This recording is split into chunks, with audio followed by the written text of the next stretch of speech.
Егер сізде оқылған кітаптар саны көп болса, және де оларды қайда жібереріңізді білмесеңіз, немесе сіз бір керемет шығарма оқып, оны басқа адаммен бөліскіңіз келсе, онда буккроссинг сізге көмекке келеді.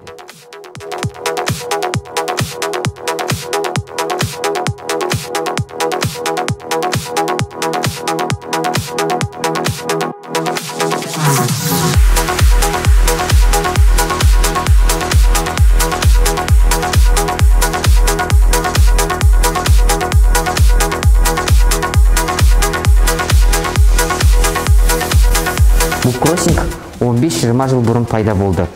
Бұл идея американдық интернет технологиялар бойынша маман Рон Ханбекердің идеясы. Ол өз әтелінде хабар жазып, бар жоғы 20 кітап қалдырып кетеді.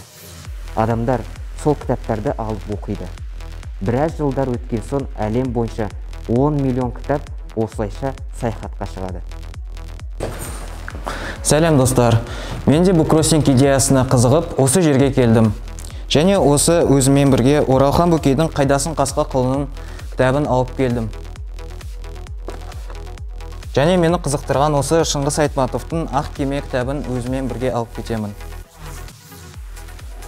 Достар, мен сіздерге қазір саяхаттап жүрген кітаптарды қалай және қайдан алу керектігін көрсетемін. Біз қазір мектебіміздегі Абай атындағы оқу залында отырмыз. Бұл жерде бізде буккроссинг ашылды.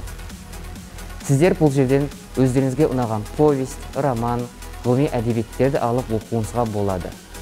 Әрине, әзірше кітаптар саны аз, бірақ болашақта олардың саны көбейетінімізге біз сенімдіміз.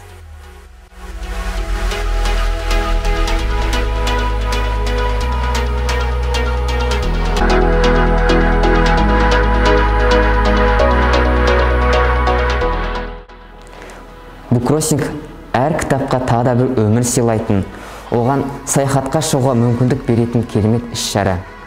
Сіз өзіңіз оқыған кітаптың ішіне тілек жазып, арнайы келесі оқырманға қалдырып кетуіңізге болады.